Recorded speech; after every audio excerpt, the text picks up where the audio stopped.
Last time on Fromark Plays. Well, actually, all I did was just get through more Knuckles Chaotix. Hey folks, welcome to the grand finale of Knuckles Chaotix on the Fromark Plays show, and this time around I'm back in Botanic Base taking care of some more botanic business. And this time around I got Vector the Crocodile partnered up with me. So we'll see how things go. There really isn't much of the game left to complete, hence this being the grand finale. But there is still a fair amount of stuff that needs to be done, of course. So let's go ahead and knock that stuff out, shall we? And I think that if I were to go to the left, there's one of them fancy sections where there's one of those doors that you go in. Though it could be wrong. Ooh, more of them fancy disappearing platforms. I'll ride this UFO thingy or whatever it's supposed to be downstairs here. And just keep zooming my way through here. Once again, I want to point out that the Botanic Base theme kicks it. Yeah, more of those disappearing platforms. I still feel like this game pretty much could have been on a Genesis and it wouldn't have been a whole heck of a lot different. Although technically it was on the Genesis. The Genesis 32X. So I'll hit the switch over here. Yeah, there we go. And I think I shrunk Vector in the process, but no need to worry, folks. Shrinking the characters and hitting the block that the box that shrinks them. Block? What is this, Mario? Anyways, hitting the box that shrinks the characters, it's not usually a hindrance. I mean, it's not as fun as turning the characters into gigantic form, but I mean, it's still something, I guess.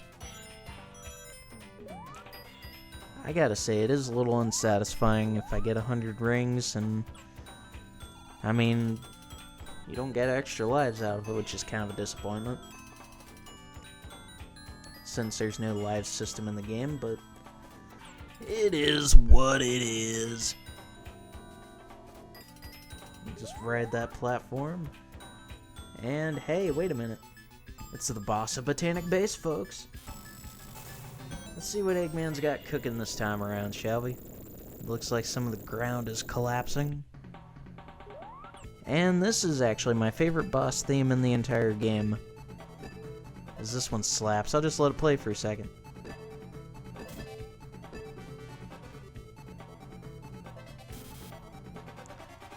Also, this boss battle, now that I'm back, this boss battle is kind of tough to get through sometimes, depending.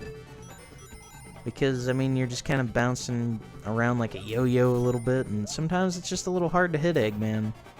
But it's not always the case. Though whenever he's got his electrical systems going like he just did, makes it a lot harder to hit him because you usually lose rings in the process. And usually for me, this boss battle's kind of hit and miss. Luckily, it looks like it's going to be a hit this time around. And that's going to do it for Botanic Base Zone, folks.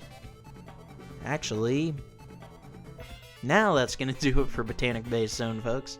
Not sure why there's a little bit of a delay there, but anyways, let's get going and see what's next. I love this theme. I love this whole sequence.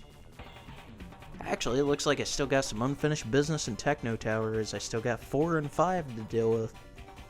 And now nightfall is upon us, and I got SBO the Chameleon along with me. So this should make for a fairly zoomy experience.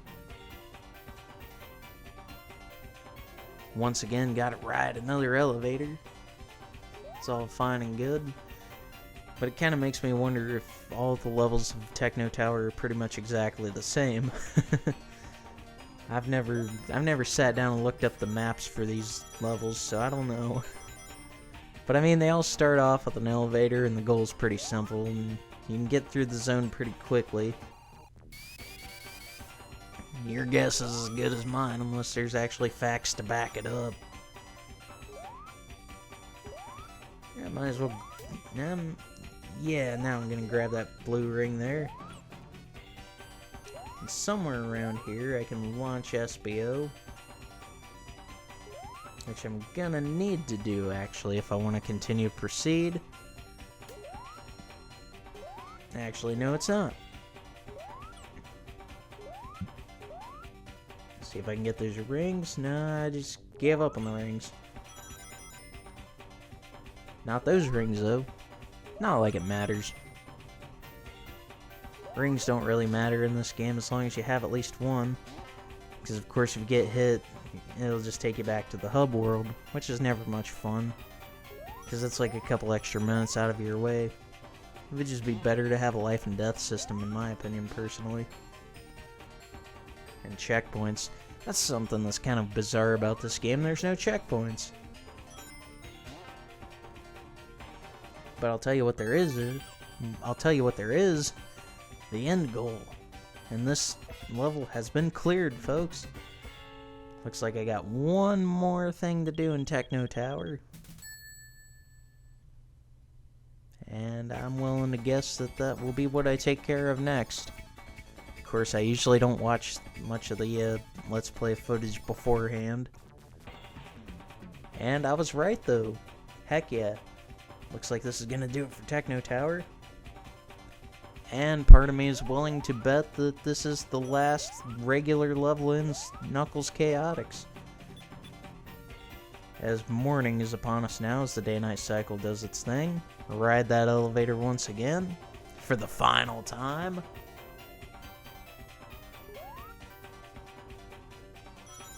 There is one Sega 32X game I don't own that I kind of want to get, but I don't know much about it. But I guess that kind of adds more to the appeal of it. And it's another one of those super rare games. It's called Calibri.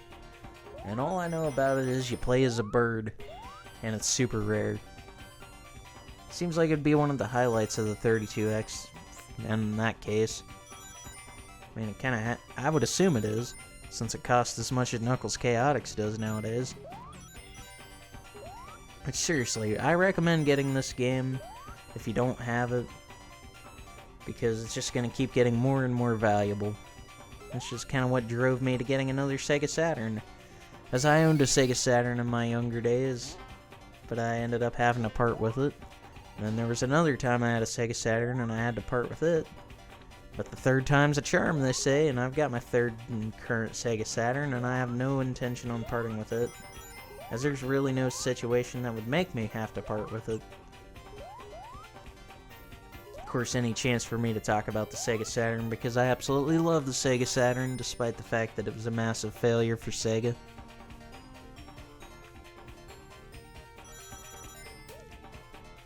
Part of me thinks that maybe this should have come out on the Saturn. I feel like it would have definitely helped, because it would have been a Sonic-related game on the system, and probably would have helped drive sales. But then again, it didn't help much with the 32X, so it's kind of hard to tell, really. Sega in the 90s was just a complete and total disaster. I certainly would have hated being a fly on the wall during the mid-90s at Sega of America. But anyways, we got our next cutscene here, folks. Looks like we got our next boss battle to deal with. Now, I think this will actually be the final of the regular boss battles. Don't quote me on that, but so here we got Eggman once again, just kind of doing his thing. His sprites look kind of weird in this game. It kind of looks like he has a full-on beard, more so than just a regular mustache. Kind of reminds me of the box art for Sonic 2. Kind of makes Eggman look like he has a beard when he's just a mustachioed enemy. Now the goal here is pretty simple. You just gotta avoid his arms and just hit that ring in the center 8 times. And he yeets off into oblivion. And that's gonna do it for Techno Tower, folks. So let's see what's going on next. I don't think there's really much left to do next, but we'll just have to see. We'll find out together, folks.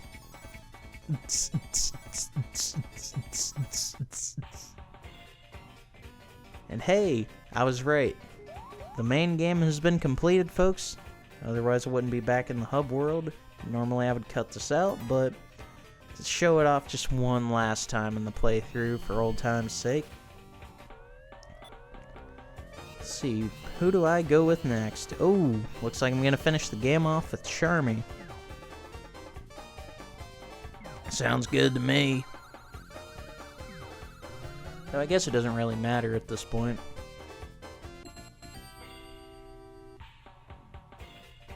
So yeah, now it's on to the final boss battle, folks. This is the final part of the game. And since all the levels there have been completed, looks like Metal Sonic's up to something. And there, what's Metal Sonic doing? What's that crazy robot Sonic doing? Oh, I see. It looks like he's hijacked the hub world, folks. It looks like the level select no longer takes you to levels, but takes you to whatever his next attack is going to be. Now, of course, this battle is actually pretty easy. I will admit, the Metal Sonic battle is fairly easy to deal with. You just gotta keep hitting it until all the until it keeps blowing up like that. Where the levels would normally be, you just gotta make sure that you hit it enough to where it just kind of blows up, and then you just dodge his attacks. Which he's got several different attacks that he will throw at you. This is probably my least favorite of the attacks personally. Sometimes they're a little hard to dodge. And it's pretty much a rinse, lather, repeat kind of situation. Actually getting kind of lucky here because I'm destroying the number blocks pretty quickly. Except for this time. But these saws are pretty pathetic. You just stand over here and they won't even touch you. Which doesn't really make much sense since it looks like the blades could go out further. But hey, I didn't make the game. But yeah, it's kind of reminds me of Sonic CD a little bit, how Metal Sonic makes such a predominant appearance in the game.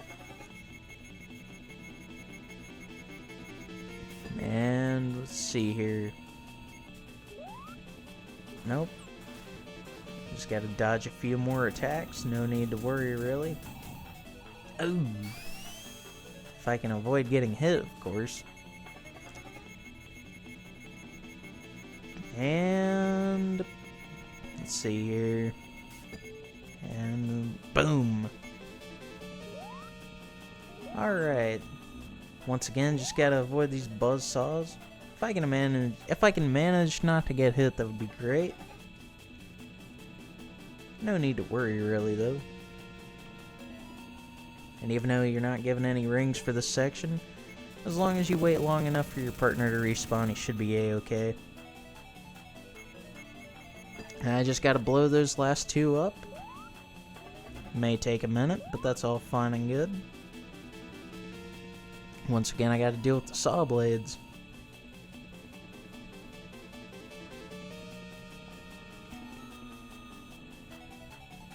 And there's Charmy. But yeah, I don't think there's really any indication on how many times you gotta hit certain boxes or how many times until those blow up.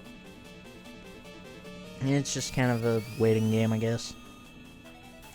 So really, that's the only thing about this boss battle that's kind of a problem, is just it's a little bit tedious.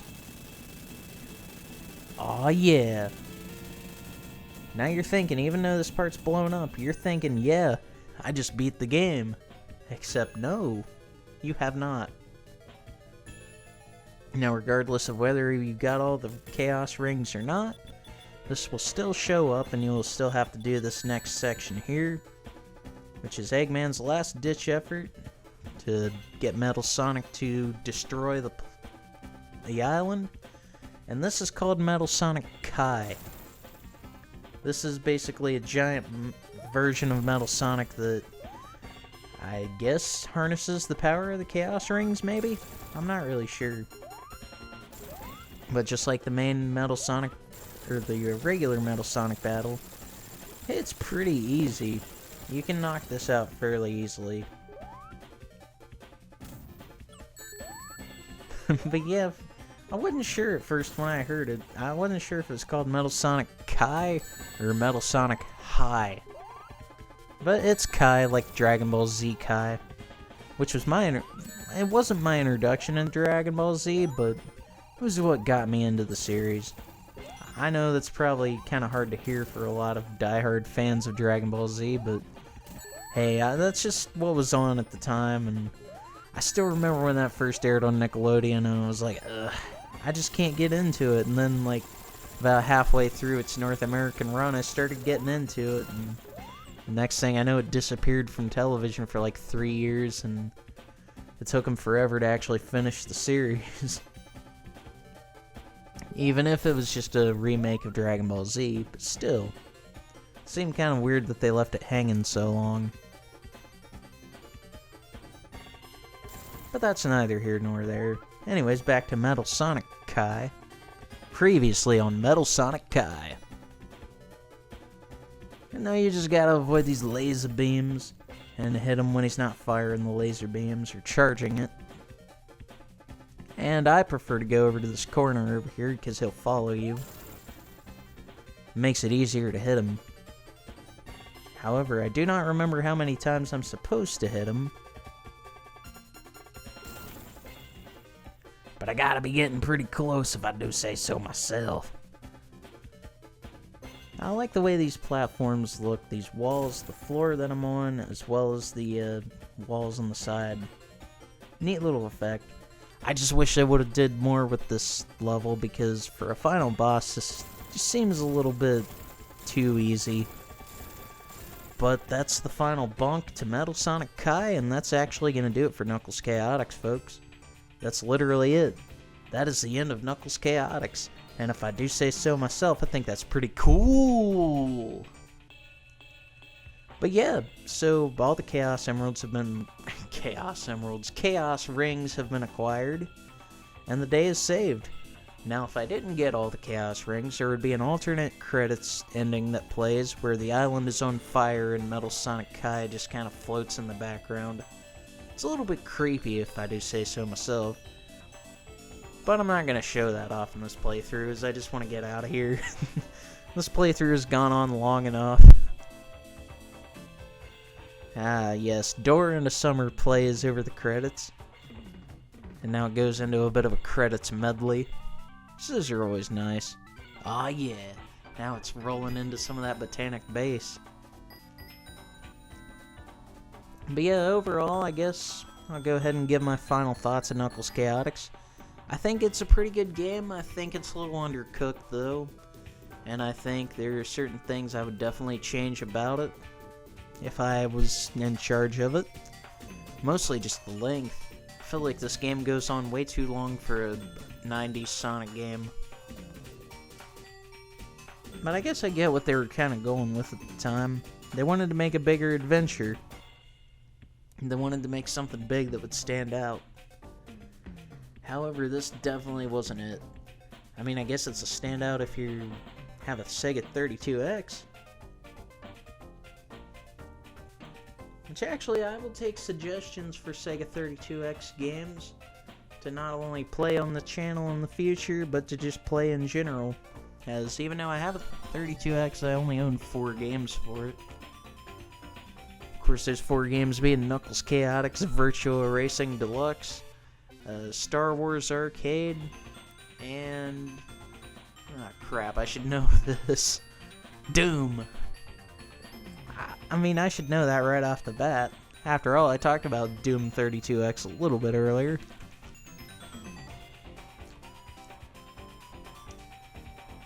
But, I don't know. It took like 2 or 3 months to record all the commentary for this, so this has just been kind of an experience for me for sure.